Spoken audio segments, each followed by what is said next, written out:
extensive process within the commission work group. Thank you, Delegate Carr.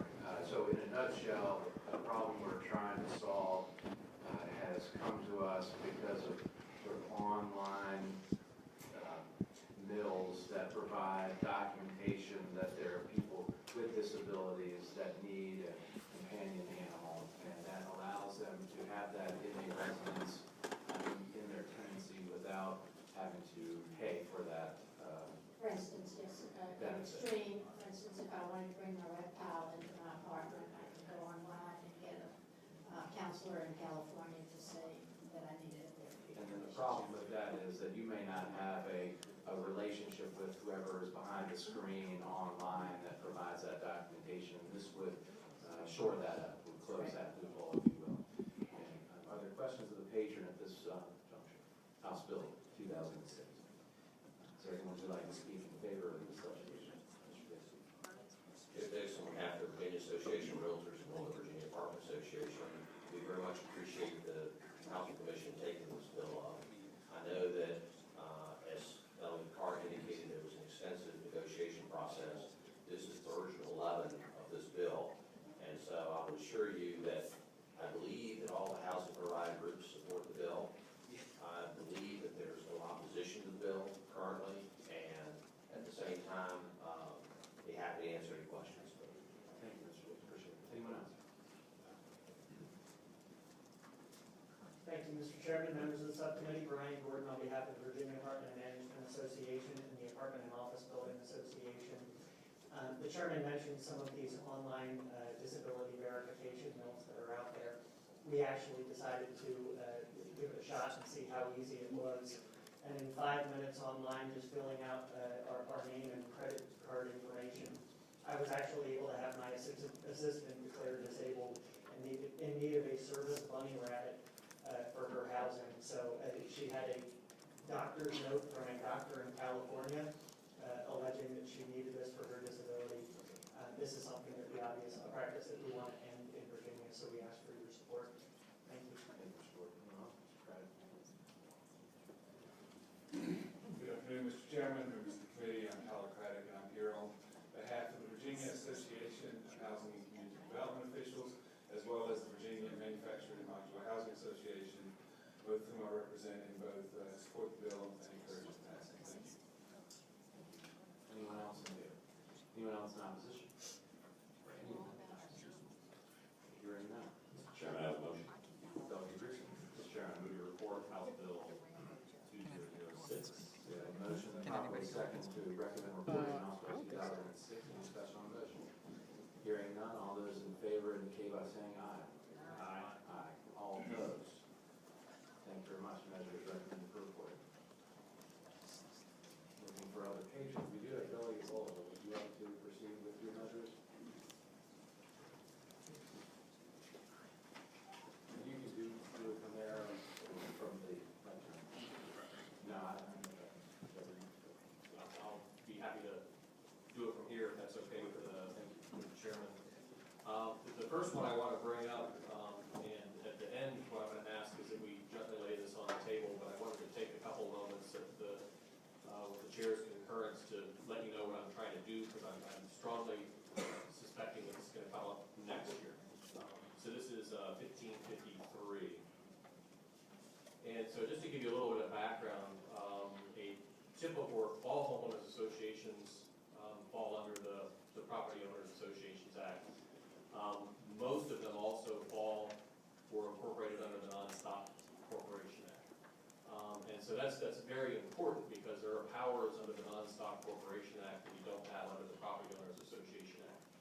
One of those powers under the Non-Stop Corporation Act is that you can make a decision without having an actual meeting. And so if you're able to get all the members of your board to sign and say there's unanimous agreement to do something, you don't have to have a meeting. The way that interplays and affects homeowners association is that since there's no meeting, it's not subject to the open meeting requirements of the Property Owners Association. Okay. So from my standpoint, that's very problematic with respect to transparency and openness. I had worked on a bill that tried to shed some light on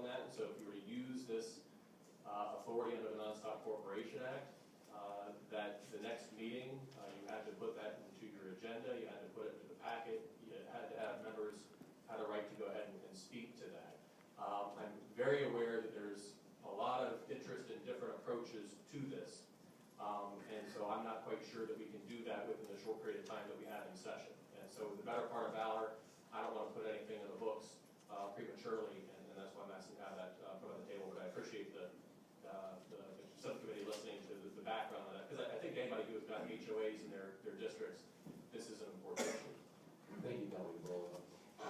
You've heard from both sides of this issue. I'm sure members of this committee have heard from both sides on this important issue, and I think we supported your efforts for greater transparency. It'd be my understanding that you work with those stakeholders in the off session and look to try to maybe resolve some of those disagreements prior to the next General Assembly session, so we have the privilege to return. Yes, sir. Thank you, Delegate. So without objection, the patron request, is your specific request that you strike the bill? Right on the table. Okay. Can we have a motion to properly second non-debatable? All in favor indicate by saying aye. Aye. All opposed? House Bill 1553 laid on the table. Delegate Bull, Okay. House Bill 1554. Thank you, Mr. Chairman. The second one is House Bill 1554. I believe we have an amendment at the end. We can wait to explain exactly what that does. It's just a different way of going about what we thought the bill, I think, originally was going to do. There's really kind of two things that I've learned over the years of sitting on the housing subcommittee. The first one is the importance of respecting declarations like the contracts that they are. And so I think with very few exceptions, as we move through the work of this body, we almost always say unless the declaration says otherwise, or we say starting on date X, no declaration shall contain. And so we're very cognizant of the fact that a declaration is a contract, and we respect that. I think the other thing is that uncertainty is not only bad for business, but it's really, really bad for property rights and land records. And so if you can't go down to a courthouse and get a declaration, you can't get your land records and be comfortable that that's indeed what you're buying into, then we have a real problem, and that's very problematic.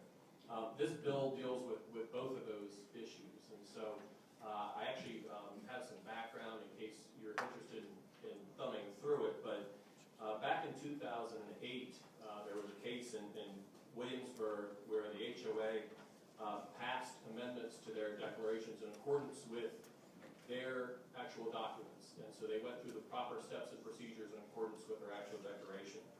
5 years later, which is actually 4 years after the statute of limitations for challenging amendments to declarations, somebody actually did come in and challenge that, basically saying that the code provisions, the provisions we have in our code, were different than the provisions that were in the declaration, and therefore the code should trump that.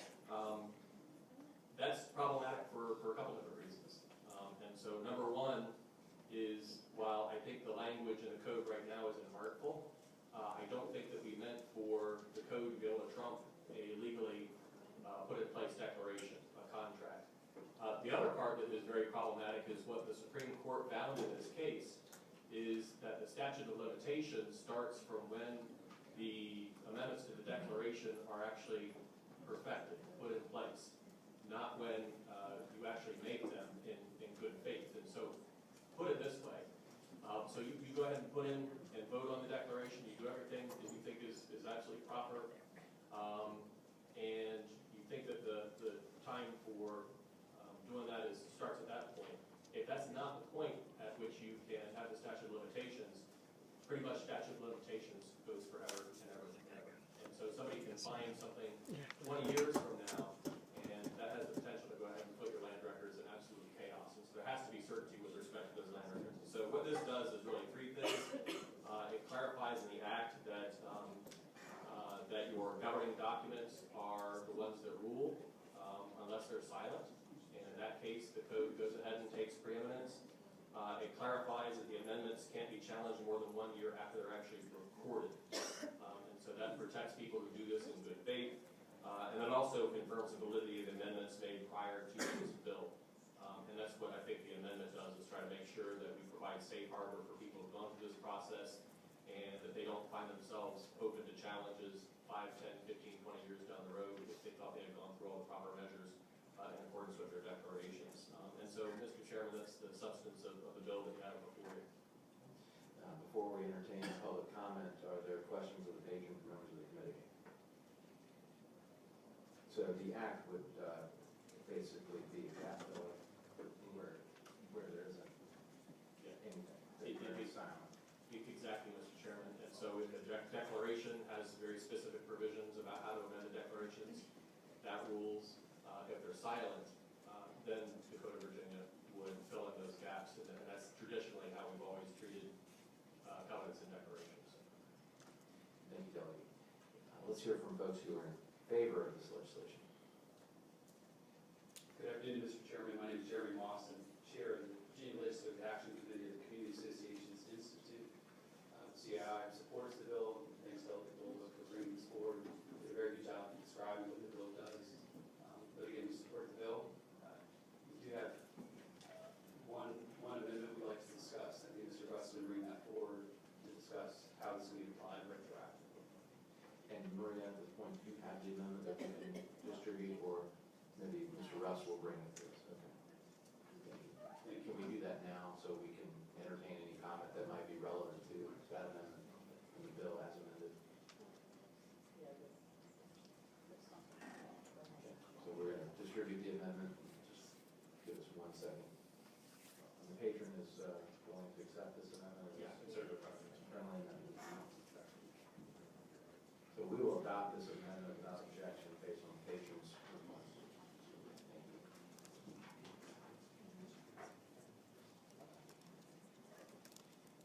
Thank you.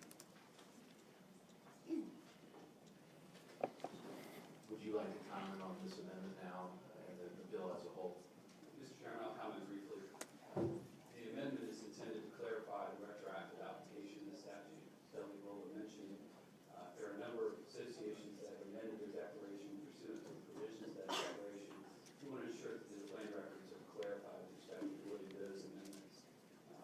Most legislation we apply prospectively, that's good, but we would appreciate a retroactive application to ensure that the land records as they stand are both valid and workable. Thank you. Thank you. Mr. Russ? Yeah, I think everything's been said, but I have questions. Just going to give you the opportunity to enlighten us. I'm John Rose, I'm with the Association of Community Managers. What the amendment does basically takes the provisions that now have been amended to deal with prospective amendments and indicates that the former provisions are not going to apply to amendments, declarations that have been done in accordance with their documents. This would give some certainty on the land records. You've got an awful lot that have occurred in between, and we would appreciate it if we could do that. We think it makes a lot of sense. Thank you very much. Is there anyone here to speak in opposition to this legislation as amended? Mr. Davis, would you like to offer any comment on the bill as amended? Chairman, just the Virginia Association of Realtors work on this bill and we support. And how about wearing the clerk's hat? I was surprised that they did not weigh in on this based on all the comments on land record and trying to keep things in due order. Oh, yes, well, until Mr. Russ came around today, there wasn't a land records issue. So, just teasing. Clerks are fine. Great. Well, we like our clerks. And yes, we do like our clerks. Thank you very much. Okay, further discussion? Yes, Mr. Reason. I have a motion when you're ready. I think we're ready unless there's any objection. Mr. Chairman, I recommend reporting House Bill 1554 as amended. There's a motion to recommend reporting House Bill 1554 as amended, properly seconded. Any discussion on the motion? Hearing none, all those in favor indicate by saying aye. Aye. All opposed? Thank you very much. Thank you, Delegate. Appreciate it. Delegate Yancey. House Bill 1623.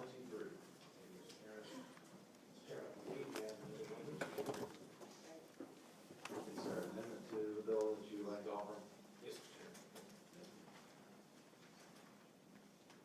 Well, let's hold just for a moment and we'll let that. Are you going to read it or is it something we have for each of us? Okay. All right. Why don't you read the amendment and Mr. Yancey will tell us what the amendment is. what you can do. Okay, the amendments on page 1, line 24, after whichever is applicable, you would insert, if there is in effect at the date of the foreclosure sale, a tenant in a residential dwelling unit foreclosed upon, the foreclosure shall act as a termination of the rental agreement by the landlord.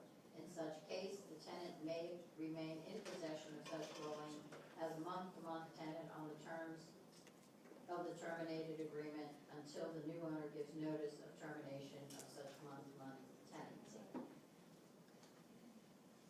Okay. Mr. Yancey, why don't you explain the bill with this amendment and tell us what the problem is that you're trying to solve, and we'll hear from other delegates and public comment. So, Mr. Chairman, in essence, what the amendment seeks to achieve is that upon foreclosure, we put into the statute, the tenant has the right to utilize common law practice of month-to-month. And what the bill seeks to do, House Bill 1623, Mr. Chairman, it seeks to allow the property manager to transfer escrow funds to their owners without getting written consent from all parties. It does recognize property managers to be able to give notice. And what this comes on is the heel of federal regulations that had been clarified on 2014 for Virginia Code. There are obviously legal representatives from the Virginia Association of Realtors who speak to the specificity of the code if you like. We would like that. Any questions for the patron at this point? Mr. Chairman. Yes, Delegate Reese. Mr. Chairman, I apologize. I was kind of pulling up the thing on my iPad here. Could Marita re-report that to the gentleman that had it? Absolutely. My apologies, Mr. Chairman. We can hand it to you if you can read it. That would be great. I'll read it to everybody else if you want.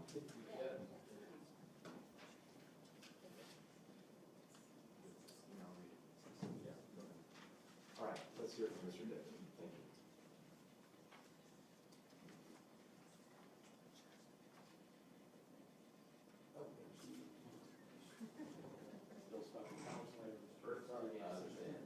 Jim Dixon, on behalf of the Virginia Association of Realtors, this Delegate Yancey brought this bill at our request, and it deals with two distinct issues. In lines 12 through 29 of the bill, it deals with the existing law on what happens with respect to foreclosures.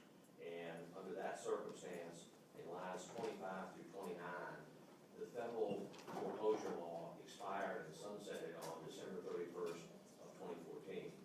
There is a recent federal court case out of Florida that says that perhaps one of the subsections on line 27, which was buried in, I believe, note 16 or 18 of the Dodd-Frank legislation, that perhaps the General Assembly did not pick up the sunset provision of the federal law, and so therefore raised the question in that court case about whether the state law was still effective. And so we've got uncertainty, and so now all the stakeholders have come together, Hobby Law Center, Virginia Bankers Association, and others, who say, so what is the common law with respect to termination of tenancies after foreclosure? So foreclosures basically wipe out a second mortgage, a judgment, leases, and so on. And so the law, we believe, is that it converts any tenant who remains in the dwelling unit after the foreclosure becomes a month-to-month tenant. And so as a result of which, there's a current provision in the VRLTA in the code section, subsection 37, that says if there is a lease termination, that the terms of the terminated lease stay into effect unless either party terminates that terminated lease. All right, sort of a discombobulated way of getting at it, but a lot of times when somebody goes to court, for example, on a loft detainer, gets an order of possession, the lease is terminated, yet the parties allow the tenant to stay, and the tenant pays the rent and stays after that. The question is, what lease document do you look at? That's the reason that the General Assembly saw fit to add the terminated lease provision there.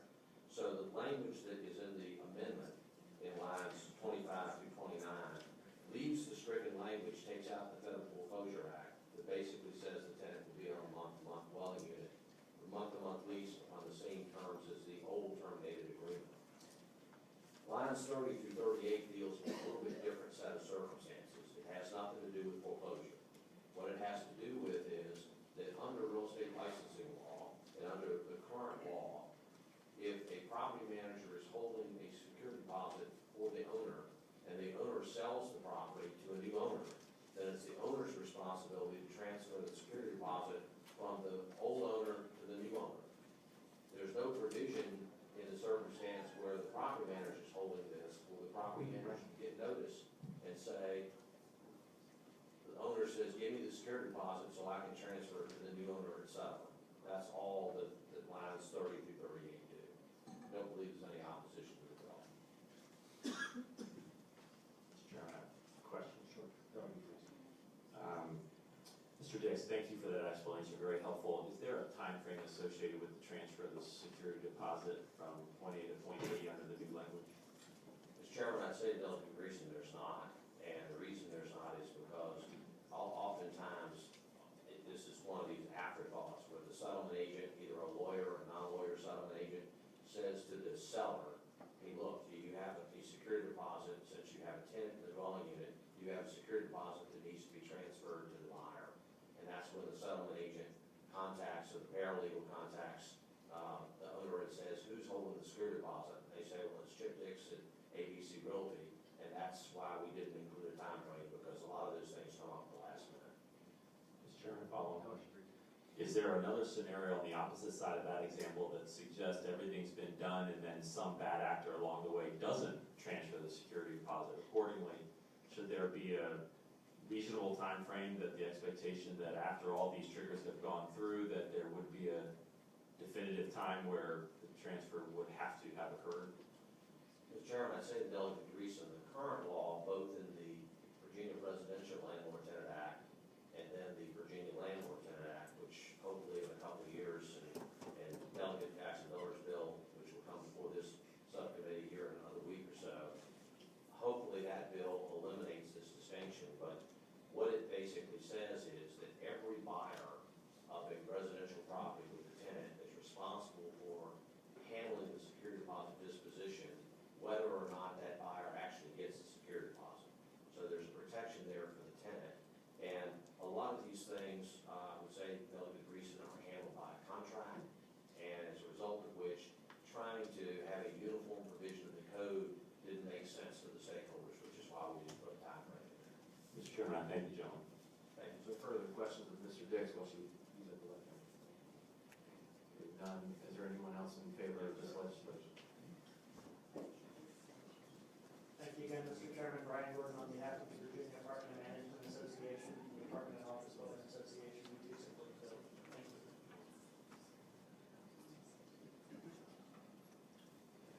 Chairman Bell told Virginia Bankers Association, we think this is a needed change, and we support the bill. Thank you very much. Anyone else? Anyone here would like to speak in opposition to the legislation?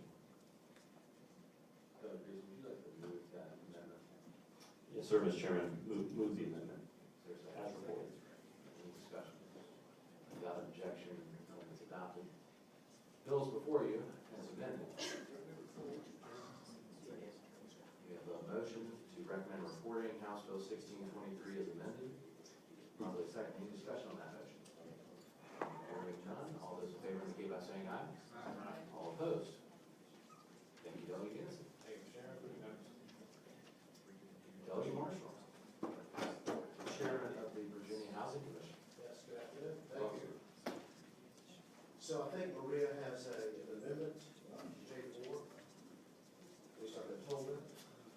This is House Bill 2274. Yes, sir. Sorry.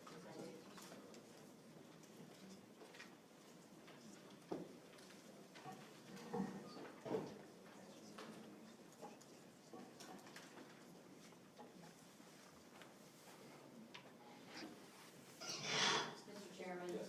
the amendment he's talking about would require a substitute. It adds another provision into the bill. Okay. And do we have copies of that amendment? I was given one at the beginning of the meeting.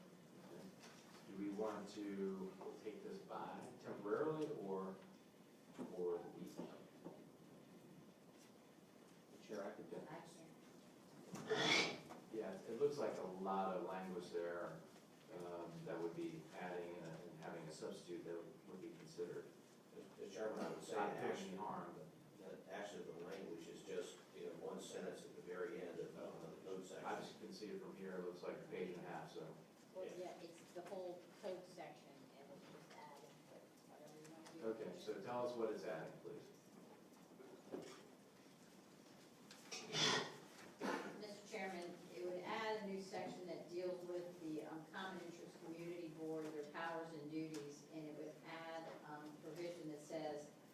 notwithstanding another section of the code, the board may receive a complaint directly from any person aggrieved by an association's failure to deliver a resale certificate or disclosure packet within the time required pursuant to condominium act sections, timeshare, property owners association.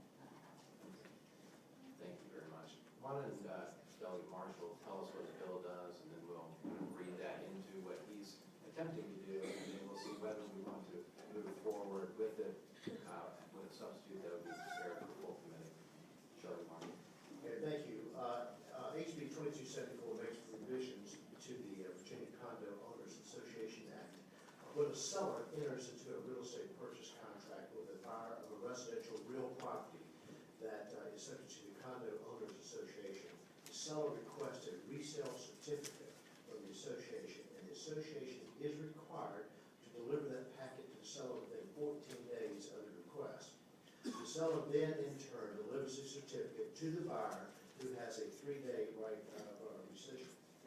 The timeliness of the delivery is critical to being able to perform that the real estate transaction is locked in for both the seller and the buyer. The amendments on line 40 and 40 through 42 ensure that the purchaser has a right to cancel the sales contract if they have been notified and that the resale certificate will not be available or has not been delivered. On page 3, line 161 through 172, this establishes reasonable parameters for real estate sale signs within a condo association. The language has been worked out with stakeholders. The legislation further on line 173 sets parameters for associations' acknowledgement of representation of a lot owner by a real estate licensee. Again, this language has been worked out with stakeholders. Line 284 of the new paragraph M provides that the CIC board has the authority to impose penalties up to $1,000 per violation if the association or manager fails to deliver the association resale certificate within 14 days. This is one clarifying amendment to the language that we just brought up. So Chip is here, and if you have any technical questions. Thank you, Doug. Are there questions of Delegate Marshall at this point? Any questions of Mr. Dick? So here's what I'm going to ask. We are going to have 3 meetings of the Housing Subcommittee. I think line amendments are fine to come at the last minute. Substitutes, even if it is a small change, I would prefer for us to have and then adopt and move forward. So I'm not going to have Delegate Marshall come back. We've heard the bill. The sense is that we would support the legislation. Mr. Dix attends all of our subcommittee meetings, and so we'll take it to the next meeting with the substitute, adopt it, and then recommend reporting at that time. If that's acceptable to the subcommittee. I don't know how we do that without it. If we did that, we would might as well move forward. So wait till it's distributed next week, and then we'll do that. So no harm, no foul. Sure. We're going to help you out, but we want to do it the right way. So I appreciate Delegate Marshall. Thank you for being here. Thank you. Yeah, we'll take a motion back for the day without objection. Back for the day. Thank you, Mr. Chairman. I have 2. Could I start with 2045? Whichever one you want first. Yes. 2045. Mr. Chairman, the reason I asked bring up 2045 is the same as what you just did with, pretty much the same as you just did with Delegate Marshall, except Well, one then was what with the property we'll owner do, association. why don't you tell us what it does, and we'll take it in the same posture as what we did with Delegate Marshall's, just in the context of the GOA, and help you out next week. Same thing, Mr. Chairman. Does the same thing. You just said, I'll sit here and say ditto to what Delegate Marshall said. Does everybody understand that? I could put it more in general Why don't you explain it briefly and understand that it is a similar kind of thing? Basically says the property owner associations cannot regulate a for sale sign, otherwise, that, as long as they're in compliance with the RDB regulations. Okay, they cannot require power of attorneys for real estate licensees to represent their clients for the association. And it also adds a failure to deliver the association disclosure packet within a 2-week timeline, subjects the association to fines up to $1,000 that are imposed by the Common Interest Community Board. That's very good. Virtually, we have the same situation. Change one in one area, we got change one in the other area as well. Correct, Mr. Chairman. without objection under the same understanding that we had with delegate marshals. And then you have House Bill 2034. Thank you, Mr. Chairman. Mr. Chairman, 2034, it's amendments to the Residential Disclosure Act. It's going to rename the Disclosure Act to the buyer beware statement. It adds the following two buyer beware type statements: that the owner will make no representations with respect to underlining conservation or other easements, as well as the owner will make no representation with respect to underlying community development authority. It also will allow for electronic delivery of a form to the potential buyer. Otherwise, there's some technical amendments in it as well. Members of the subcommittee, are there questions of the patron? House Bill 2034, which deals with disclosure statements, the buyer beware statement. Is there anyone here to speak in favor of this legislation? Mr. Dixon is in favor. Anyone else in opposition, or anyone in opposition? Okay, hearing none, what is the pleasure of the subcommittee? And no amendments, I should say, right, to this bill. Delegate Bullock makes a motion to recommend reporting House Bill 2034, properly second. Any discussion on the motion? Hearing none, all those in favor indicate by saying aye. Aye. All opposed? Thank you, Delegate Bullock. Thank you, Chairman. So I just want to you don't need to clarify, come back. don't need to come back next We'll week. take care of it. We got it. I'll be across the hall. Housekeeping, housekeeping. Thank you very much. Thank you, Mr. Chairman. And we have House Bill 1670 was the remaining bill, I believe, on the agenda. Well, he doesn't need to get Delegate Lindsay, because I had a note from Delegate Lindsay that says that the patron called to request to strike his bill, and with an exclamation point. So moved. Let's say the date. So there's a motion that would allow the patron to strike House Bill 1670, probably second discussion. Hearing none, all in favor indicate by saying aye. Aye. All opposed? Okay. We are 15 minutes early for Delegate night. So thank you very much.